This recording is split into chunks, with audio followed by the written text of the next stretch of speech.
when I was in college, I never rewrote anything. I would write the story and I would turn it in, done. Never going to go back and look at that again. And I had a professor that I really loved. I went to the University of Tennessee and I studied creative writing there. And I had a professor I really loved. His name was John Manship White.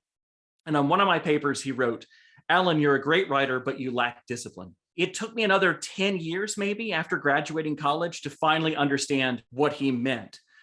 10 years later, I was writing books, sending them out into the world, trying to get them published. So sending them out to agents and editors. And I went to a writer's conference. And I went to a panel where Linda Sue Park, a Newbery Award-winning author, fantastic author in person, she was up on a panel with her editor. And they started talking about the editorial process for her books. And I sat there in the audience and I was like, so the last book that I wrote, I sent off without doing any revisions. Like, I wasn't published. Nobody had bought anything from me.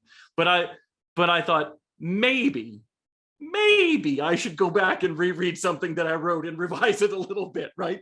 So I started to really go back and reread my stuff and say, what can I do better? How can I make this better? And the book I went back and really started to revise and really rework and try to make better was the very first book that I sold, Samurai Shortstop. And then, of course, once I started working with my editor, we went through round after round after round of revisions.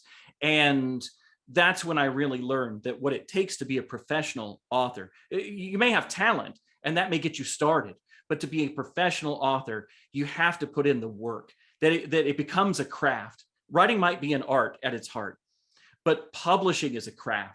And yes, there's a point where you can revise something forever. You could revise it and never finish it. I don't go back and reread my old books once they're published, because I know I will see things that I would change now, because I'm a different writer than I was 20 years ago when I published my first book.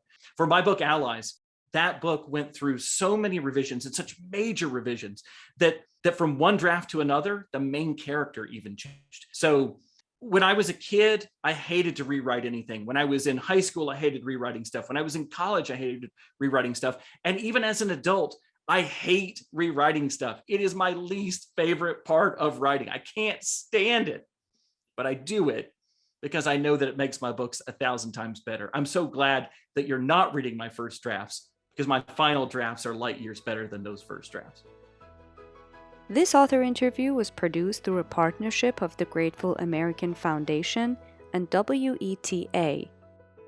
For more author interviews, please visit adlit.org.